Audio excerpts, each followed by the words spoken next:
Mga estudyante nga miapil sa rally batok sa APEC gipangharas, ilang gituhuan nga gikan kini sa kapulisan. Tindera mireklamo nga gihapak sa pari. Pari na suko sa tindera kay giguba ang lock sa gate sa simbahan aron kuhaon ang ilang burger stand sa sulod.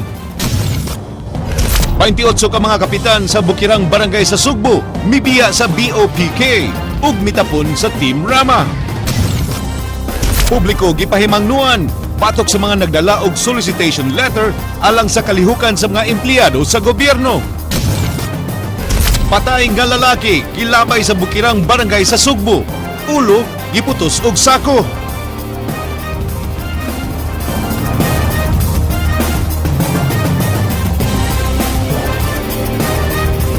Maayong hapon Sugbo, Kabisayan. Pari sa usa ka simbahan sa lungsod sa Dumanhog gireklamong na nagmal og tindera sa usa ka burger stand. Ang pari na sukuhuman lungkaba sa tagiya sa mong tindahan ang gate sa simbahan.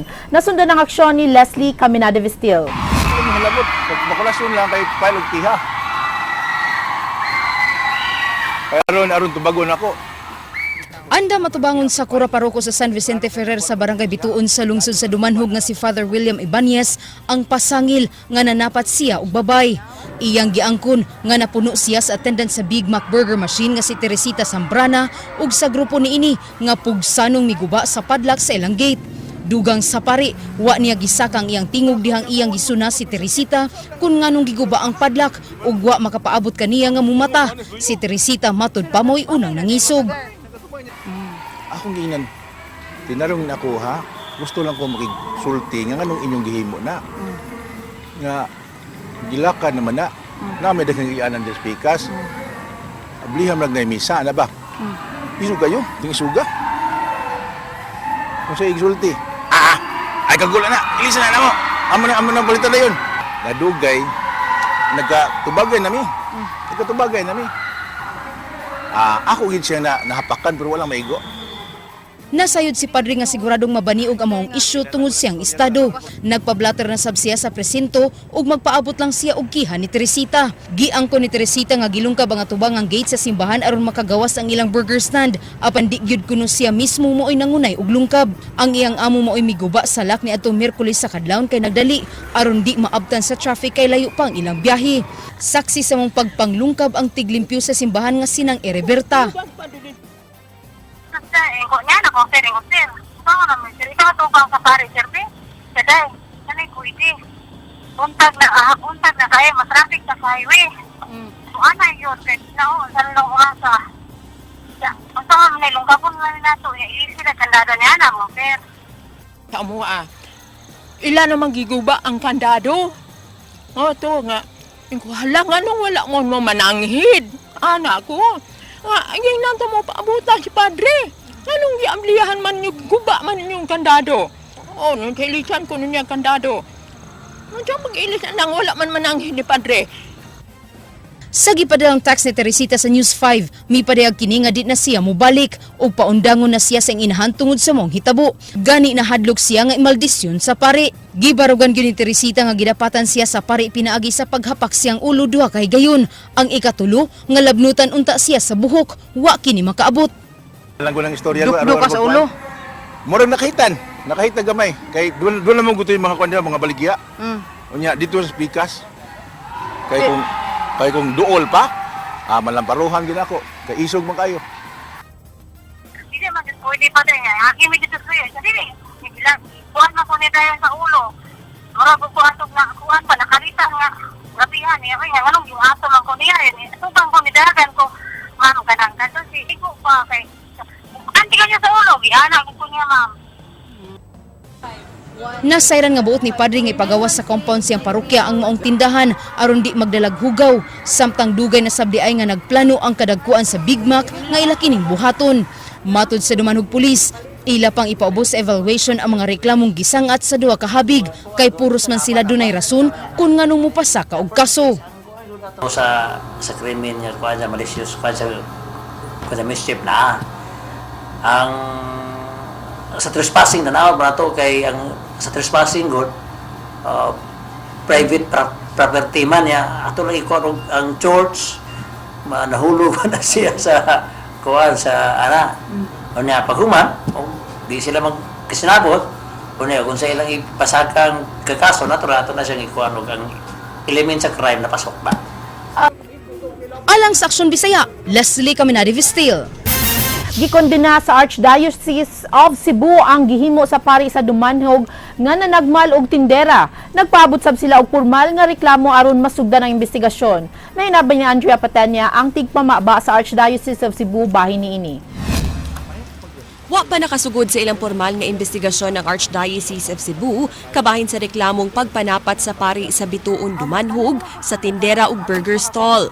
Matod sa tigpamaba sa Archdiocese of Cebu Monsignor Joseph Tan, naghuwat pa sila nga dunay formal nga reklamo nga isang at ngadto kanila ug gamatagan na sila og kopya sa police blotter. Apan gitun-an na sa Episcopal Vicar ang kaso, hilabi na nga mikatap na ang maong balita. Si Monsignor Tan nagkanayon nga kung tinuod man gani ang maong aligasyon, nangayo siyang pasaylo di lang adto sa biktima kundi sa tanang Katoliko nga apektado sa maong balita.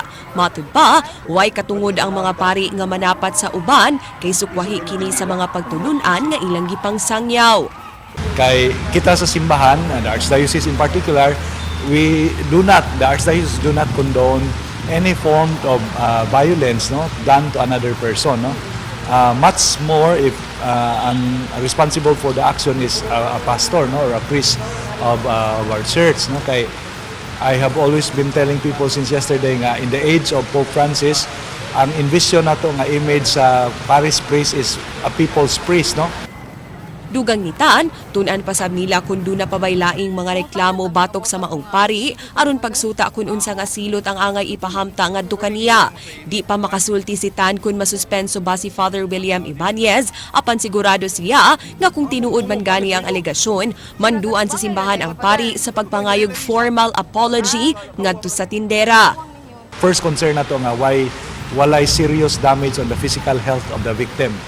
Secondly, we will make restitutions if tinuod, we have to apologize. We'll ask the priest to apologize.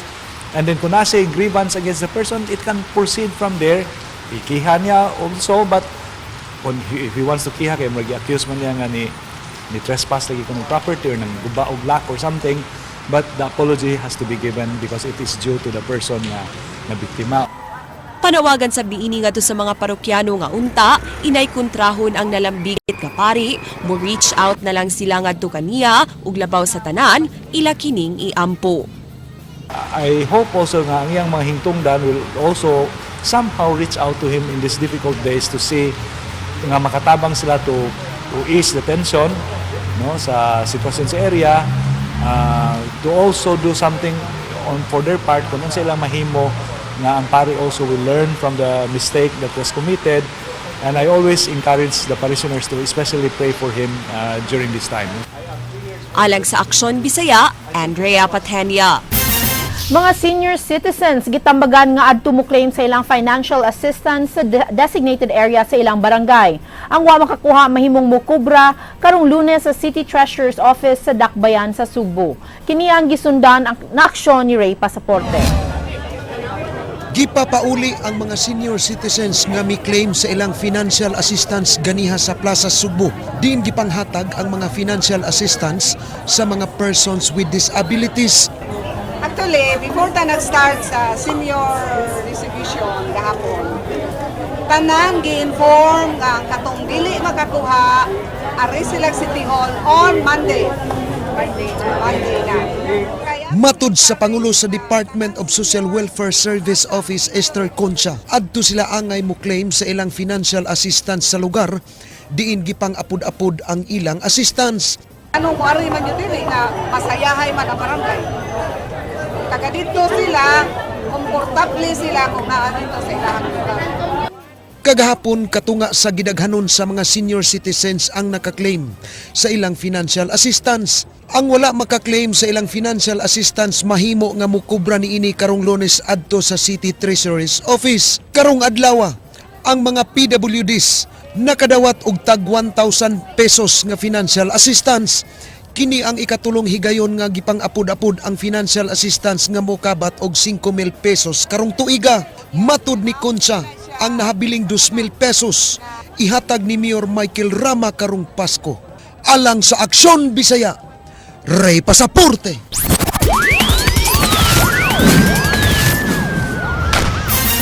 Gituuhan nga gibalian sa iyang liog ang patayng lawas sa usa ka lalaki nga napalgan ganihang buntag sa barangay Babag 2, Cebu City. Kini human way nakitang samad ang tibok lawas niini. Nasundan ang aksyon ni Jinky Rosit. Gikaguptan sa iyo kaganang buntag sa mga mulupyo sa sitio Maling, Barangay Babag 2, Siyudad sa Sugbo, kining patayng lawas sa lalaki nga gituuhang gisalvage o gilabay dinhi sa maong bakilid. Si Rovilin nga paingon untang magatud sa iyang mga anak sa tunghaan, maoy nakabantay sa patay nga nagbuyod duol sa imbornal, di nang iyang ulo giputos og sako. Pan pa man siya sako, wala pa siya gipakita ang naong ba. Pero wala kay laing taon na bantayan diri Wala jud. Mingaw man pag buntag diri. Wa makaila ang mga residente sa maong patayng lawas nga gibana-banang nag-edad og 30 anyos pataas. Sa inisyal nga investigasyon sa kapulisan, nasayran nga way samad nga naangkon ang biktima. Posible matud pa nga gibali lang ang liog niini. Nasayran nga kini ang ikaduhang biktima nga gilabay sa dapit, kini gumikan sa kangitngit sa lugar. Posible nga gilabay yun kay hasta si konsehal nga among istorya taga dire. Wa man siya kaila. Te plano gyud mi nga amo ning pahayagan kay mingaw ning lugar. Nay duha ka pusti nga way siga. Ponder ba. Alang sa Aksyon Bisaya, Jinky Rosit. Drug pusher og mga sugarol sa lungsod sa Consolacion gipangdakop sa pulis. Nasundan ang aksyon ni Ryan Sorote. Naghuot ang Consolacion Police Station Detention Cell human mapuno sa ilang madinakpan dihang nagmabungahon ang ilang operasyon ganyang kadlawon. Unang gipigayin ang pagpangronda sa hantakan, di nasikop silang Glicero Formentera, Andre Cabahog, Jeff Zabala o Junior Cerciloho kinsa nakuhaan ng mga sensilyong panghantak. Gisunod dayon sa tropa nga gipanguluhan ni Senior Inspector Wilson Abot ang bypass operation batok nilang Alan Hudilia alias Upaw sa Purok 1 sa Barangay Nangka. Kinsa giilang usa sa manutadong tigbaligyag Shabu sa unom ka sityo sa dapit. Kanang bata mo na since pag-abot na ko diri na noted na nako, na-receive na nako mga informations nga nagduwa sa siya. Daghan na sa siya mga amo nga gidawatan og Shabu ba. Munang nadawat na mo mga reports sa mga assets mo namo, muto among gipapalitan og gipatisbay na mo positive gyud. Nakuha siyang posesyon kining 38 revolver, 5 ka magagmay og medium nga poto sa Shabu nga mobalor og dulan 60,000 pesos. Pipila na kabuan nga gipanid-an sa kapulisan si Alan kay nihunong kini og nagtago-tago tungod sa subsob nga operasyon sa Consolacion Police. Giangko niini nga namligya siyang Shabu kaniadto nga gikumpirmar sa iyang sinaligan nga si Randy Torofil apan giingong mihunong na kini og nagabalhabal driver. Tinood dito nga namligya ko kag Shabu sa inyo do. Sana sir, maligya ako pero karo wala na. Yung nakuha mo ka. Grabe pa sir. Karon. Nagumsar kay ka hindi na ko pa ka. Natong lang kasama karon. Unya? Nagisakta ko. Unya? Oo, tagi. Ko gila ako lang ray. Dili sir. Nang dako mo ka. Sir, idaan mo sir. Ngaan nga? Masaktay mo siya na sir, masayrom na mo sir. Unya? Masaktay na siya na ako. Nasilingan mo gaulo mo balay. Okay ba ka namligya kag Shabu? Siya. Oo. Oo, ilado man siya. Giso si sab sa kapulisan ang kitudlong tig-supply og Shabu ni Alan nga taga barangay Tugbungan sa naasoy nga lungsod. Alang sa Aksyon Bisaya, Ryan Sorote. Ang publiko gipahimangnuan sa kapulisan batok sa mga tawo nga nagdala og mga solicitation letters. Duha ka mga tawo ilang nadakpan nga nag-solicit og kwarta alang kuno sa kalihukan sa LGU sa Mandaue ug Cebu City. Ang mga pahimangno giaksyonan ni Andrea Patenya.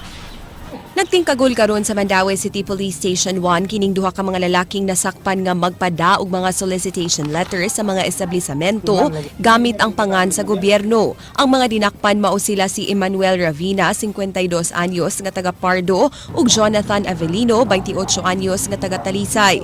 Nakuha sa Mandaue City Intelligence Branch gikan kanila kining duha ka solicitation letters nga gipangsuroy sa mga suspect. Ang usa ka suwat dunay logo sa Cebu City Government samtang ang usa dunay logo sa Mandaue City Government.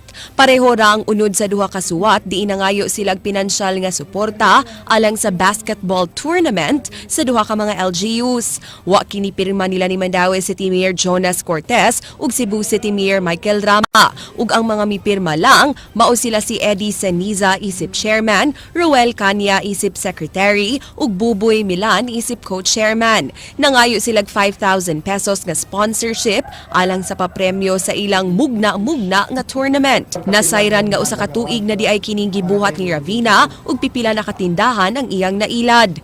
Ang kanang mga letter nga iyang ipadala sa mga establishmento, iyara ko na makuha kung na siya'y makitaan nga tarpaulin nga naay kunwari event or activity ang usa ka city government, ato siya makakuha og idea para mugama sa iyang solicitation letter. Apan ang tag-iya sa tindahang Stronghold class, wa dayon magpada sa ilang binuang ug mitawag dayon sa Mandaue City Hall aron pagtino kung empleyado bagyud nila ang mga nipirma sa solicitation letter. Pagkahibaw ni ini nga mangingilad ra di ay kini, nanawag dayon siyag pulis aron ma-entrap ang mga suspect. Comment kami ano Si Mandaue City Administrator Attorney James Abadia mipagawas og memorandum aron pagpahibaw sa publiko nga di konektado sa City Hall ang mga dinakpan ug ang mga ngan nga nakasuwat sa letter. Kasong usurpation of official function ang gipasakang sumbong sa kapulisan batok sa duha. Paimangno karon sa kapulisan ngadto sa publiko hilabi na kadtong nagduma og mga establisamento nga kung makadawat gani sila og solicitation of sponsorship letter, di basta-basta nga mutuo niini ug i-verify kung lehitimo bagyud kini. Pag nakadawat mo og letter, palihog itawag dayon sa concerned office labi na sa personnel sa local government para ma-validate kung ang kanang tao nga gibutang sa letter siya bagyud na or empleyado bagyud siya sa City Hall. Para kung dili, then we can initiate police action. Alang sa Aksyon Bisaya, Andrea Patenia. Gipaibaw ni Mandaue City Police Director Police Senior Superintendent Mariano Natuel Jr. nga hapit na nilang masulbad ang kaso sa pagpamanhigpatay kang Attorney Amelie Alegre ug gikaangol sa kauban ining abogado nga si Attorney Brixio Bohols ug staff nga si Anthony Pino niadtong miaging buwan. Matud ni Natuel, duna na sila litrato sa duha ka lalaki nga mitugma sa facial composite sa duha sa unom ka mga gunmen. Matud niini ana-ana sa 80% ang pagmatch sa mga litrato sa artist sketch sa mga suspect. Padayon pa nilang gisuta ang identity ug background sa duha ka mga gidudahang suspect. So far, more pa na, once we gather more information nila, so maybe we can file a case against them.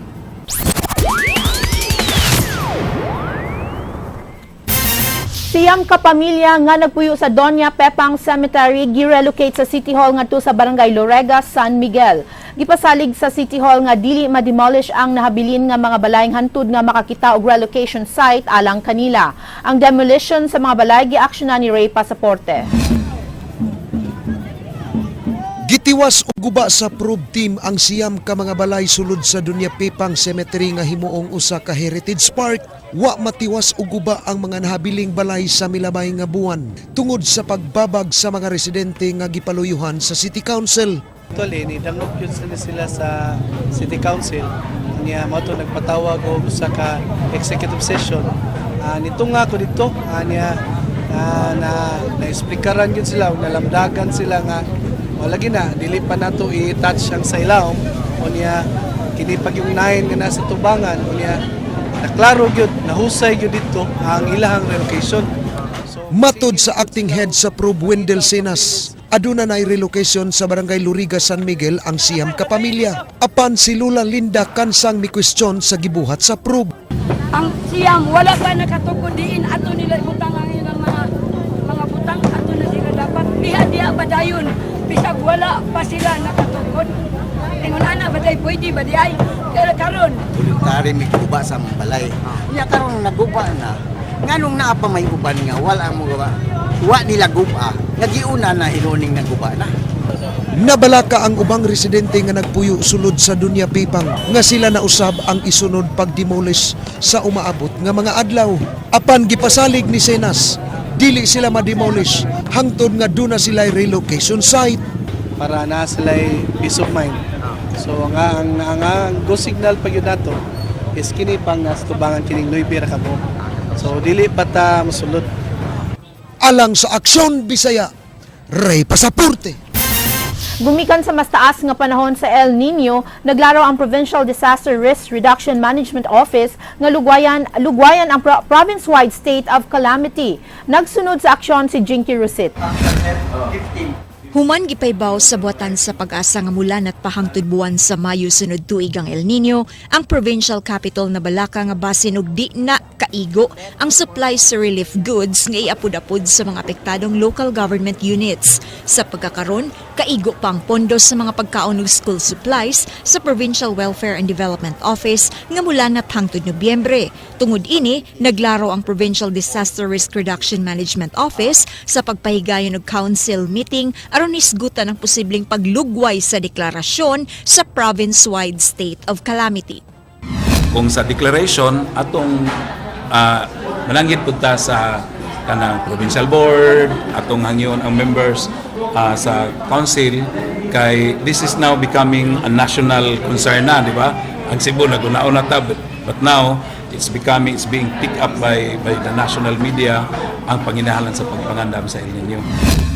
Ang PSWDO silang bahin naglaraw sa pag-revisit sa mga apektadong lugar aron susihon kung unsang LGU pa ang nanginahanglan og dugang hinabang. Gibana-bana nga ana-ana sa 8 milyones pesos ang nagastos sa Kapitolyo alang sa mga relief packs.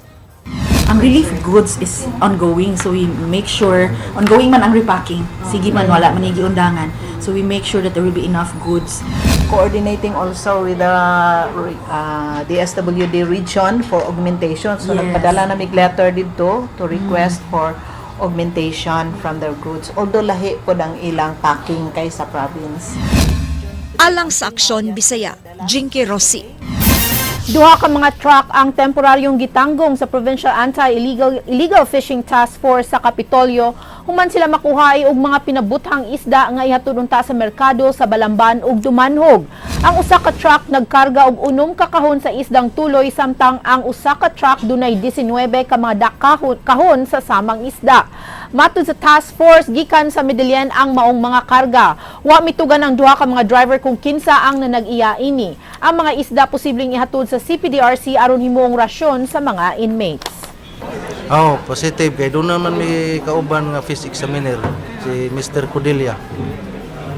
Siya may mo declare nga ang isda nakuha sa dynamite fishing. Among ipablatter na mga batan-on nga mga aktivista nakasinati og harassment nga gituohan nga gikan sa kapulisan ug sa ilang eskwelahan tungod sa pag-apil nila og rally batok sa APEC. Ang mga reklamo giaksyonan ni King Perez. Niadtong Martes hapon, dunay Policy Dialogue on Science and Technology on Higher Education ang mga delegado sa Asia-Pacific Economic Cooperation Summit meetings diri sa Sugbo. 20 ka mga batan-ong aktivista ang nagrally gawa sa maong venue sa meeting ug mitumaw ang tensyon dihang gipapahawa sila sa mga pulis. Buong niya mga estudyante mga kuminahon ang nagpadayon nga deregulasyon, privatisasyon ug liberalisasyon sa edukasyon.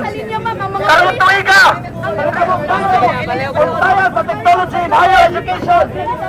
Sumala ni Police Regional Office 7 Director Prudencio Tombanyas, gimanduan ang kapulisan sa pagpatuman sa maximum tolerance batok sa mga nagrally. Matod ni Banyas, media mileage lang ang tinguha sa mga aktivista ug ang relasyon tali sa aktivista ug pulis sama sa usa ka duwa. Laro nga cat and mouse nga yan na laro. You have to deal with it. Siyempre, paano mo mabantayan yung 10 tao na bigla na lang susulput dyan? Ang Student Affairs sa University of San Carlos may patawag usab sa mga estudyante nga may apil sa rally. Gawa sa maong mga panghitabo, ang usa ka estudyante sa UP Cebu giduol usab sa wa mailing babay. Klaro, tataw kayo nga usa ni kaporma sa harassment na pagpanghadlok sa mga kabatanunang estudyante nga mga leader, mga aktivista nga dili mo salmot sa mga aksyong pangmasa. Ang usa ka leader giingnan gisuksukan og 200 sa iyang bulsa og giingnan ambing ha. Nagtuo ang mga batan-on nga pulis ang miharas kanila tungod sa nahitabong rally sa Radisson Blu. Alang kanila, dili kini mao ang unang higayon nga giharas sila. Wala sad mausab ang mga pamaagi sa pagpanghulga o nga pagpatay sa mga aktivista dito sa Luzon ug Mindanao.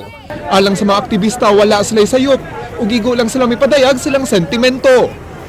These are the questions that activists such as youth activists are raising to to the public, raising towards the responsible institutions and responsible individuals. Girespetara ni Undersecretary Laura Del Rosario pangu sa senior officials meeting sa APEC ang mga pagprotesta nga gihimo sa mga batan-on. Walay mando gikan niya nga babaga ng protest action ug ang ngayon lang ikontrol ang kalihukan kung makaapekto sa mga APEC meetings. Alang kang Undersecretary Del Rosario, i-verify unta sa mga aktivista ang ilang mga concerns. Usa-una sila magprotesta. Quietly. But I would like to suggest also, before people protest, they should study what we are discussing. When I read the reasons for the protest, I said, are they protesting against something that they thought are happening, which are not really not happening? Some of the issues that they're raising, they are not our issues. Plano karon sa mga kabatan-unang aktivista ang moreklamo ngadto sa Commission on Human Rights tungod sa sunod-sunod nga pagpanghulga ngadto kanila sulod lang sa usa ka adlaw kagahapon. Angay karon nga maresolba kun usa ka hulga ang pagpadayag sa mga rallyista ngadto sa mga delegado sa APEC Summit meetings ug kun angay ba nga mogamit og pangpanghulga ang mga kapulisan ngadto kanila. Alang sa Aksyon Bisaya, King Perez.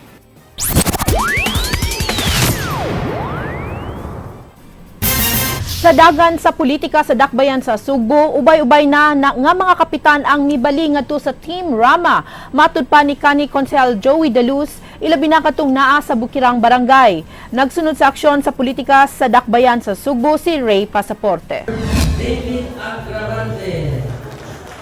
Human mibali ni adtong miaging simana ngadto sa Team Rama ang 7 ka mga kapitan gikan sa Bukirang Barangay. Karon 28 na sila. Buot pasabot, usa na lang ang nagpabiling sakop sa Bando Osmeña Pundo Kauswagan kon BUPK. Ang maong mga Bukirang Barangay mao'y hinungdan nga gilubong si Rama sa nakalabayng eleksyon ug gumikan sa maong kalambuan. Posibleng mas pabor sa umaabot pinili ay si Rama. Katong ubang barangay like Sudlondos, pildimig uskalibo nga to. Very small barangay, pildimig uskalibo. Babag, pildimig mga 600, 500 ba to? Bunbun, mga 400 to 500. Dagko, ito. So kaniro ni Buhisan, 500. Ibang isgutan mo na Libali na ang mga Dugang ni Dalos nga sa 34 ka barangay sa South District, 5 na lang kakapitan ang nagpabilin sa BOPK. Samtang 11 kakapitan sa kapin 40 ka barangay sa North District ang nagpabilin sa BOPK mao nga sumatotal kapin na sa 60 kakapitan ang anaa sa Team Rama. Si Ronald Labitad kinsa nahimong kapitan ni adtong 2010 sa barangay Pamutan Mihulagway kang Rama nga di madinumtanon sa iyang mga kaatbang kay bisan og di kaalyado hatagan gihapon og proyekto. Apan ang nakaaghat kuno sa ning bali nga mga kapitan mao ang pagdagan og balik ni Dalos. Nakasinabot na gyud nakauyon sa dinadaan ni Mike Rama ba kay sa una nga konsyal pa ko ako gina naobserbahan nga akong mother-in-law sana mao may barangay captain. Day kausa nga akong mother-in-law hilak na siya. Nga nangayog project ni Tami Osmeña nga pila to Camilo worth of 1.5 million. Giingnan siya pilay butante sa imong barangay niya. Among butante atong barangay namo 700 pa man. Sa ang amo ko nung gipangayo nga project ko no mas dako pa sa butante. Karon nga daghan na nga mga kapitan nga nibali sa Team Rama. Malaumon sila Bitad og Dalos nga mas dako pa sa 6,000 votes ang labaw ni Rama sa eleksyon sunod tuig kun moatbang pag-usab si Osmeña kaniya.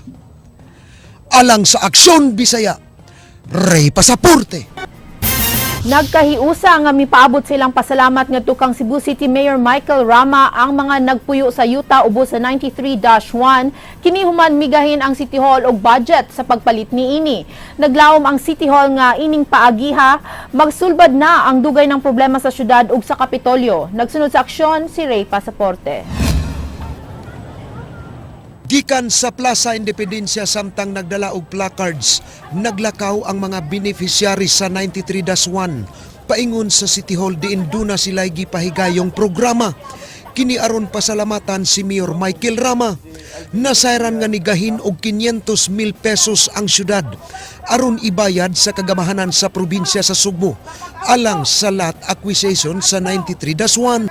So dako kaayo ming pasalamat kay abi namo nalimtan na ni Mayor ang pag-atiman sa urban port. Dugang ni Evangeline nga pasiuna nila kining kalihukan ug ila kining gihimo human nakakwarta ang syudad dihang nahalin ang mga luna sa SRP. Mo nga pinaagi niini, nagtuo sila nga masulbad na ang dugay na nilang problema sa ilang gipuy ang luna. Sasad ni ka epekto sa kanang atong gitawag halin sa SRP. At least ang urban port dunay pahat sa halin sa SRP. Suma sa atong annual budget sa appropriation, tuana ng 500 million sa lot acquisition. So doon na gi-budget ni ana karon. Niadtong Bernes lang gideliver sa City Hall ang proposals uban ang Memorandum of Agreement atol sa ilang tigom uban nilang Gobernador Junjun Davide, Vice Gobernador Agnes Magpali ug kanhi Gobernador Tingting de la Serna. Nang hinaot sila bilya nga mahumana ang maong problema. And I hope na ang atong gobernador uban ni Vice Governor Magpali dito man sila we had a conference. In principle they agreed, but of course that is subject to the approval of the provincial board. Mao na karon manghinaot sad ko, mga liupo ko on bended knees sa atong mga members sa provincial board nga let us not prolong the agony of these dwellers under 93-1. Dugang nila bilya nga ila usab gihatagan og kopya si Konsehal Alvin Dizon nga may chairman sa Committee on Housing sa City Council. Ug nang hinaot siya nga maghiusa sila og ihikling lang una ang politika. Let's do this for the sake of the city of Cebu, for the sake of the 93-1 dwellers. Alang sa Aksyon Bisaya, Ray Pasaporte.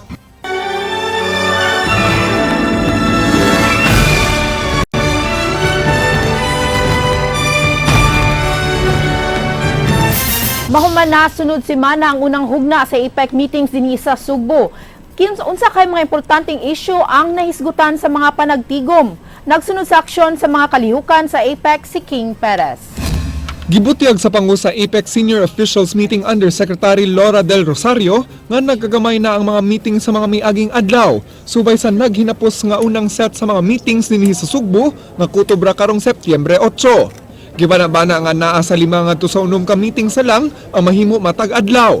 Kay gamay na lang ang mga working groups nga maghugpong sa mga umaabot nga adlaw.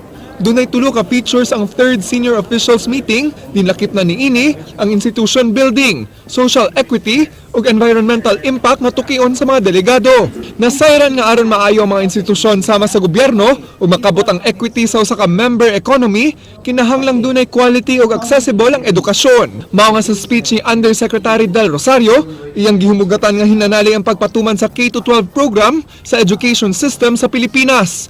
Subay sa mga meetings kabahin sa edukasyon, nasayran nga ang mga kompanya di makapili sa mga gikinahanglang trabahante. Kay kuwang sa mga gikinahanglang technical skills, mga dunay panginahanglan nga i-level up ang technical education. When we talk about human resources and human resources development, we're also looking at companies.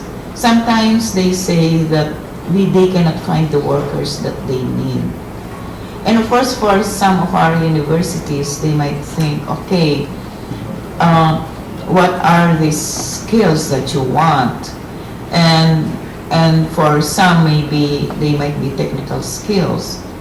And of course, technical skills, as I have mentioned in my lectures to universities, are changing. Natuki sabang matang sa health ug access sa mga PWD sa transportasyon. Tukiunon pasab sa mga finance ministers sunod semana ang investment process sa mga infrastruktura. Usa sa mga bag-ong meetings mao ang City Mayors Forum kun din 20 ka mga mayor ang nagkasabot sa mga panginahanglan sa usa ka syudad sama sa environmental friendly, dugang public ug leisure spaces, safety ug security, garbage collection ug culture. Doon na say panginahanglan nga matubag ang problema sa tubig, labaw na nga paspas ang pagdako sa populasyon sa mga syudad. So when we meet as senior officials, we will be taking all of this, and the big picture, of course, is the issue of connectivity. Our economies will be connected whether we want it or not. Tinguha sa mga seniors officials meeting nga matubag ang mga concern sa matag average citizen karong 21st century. Alang sa Aksyon Bisaya, King Perez.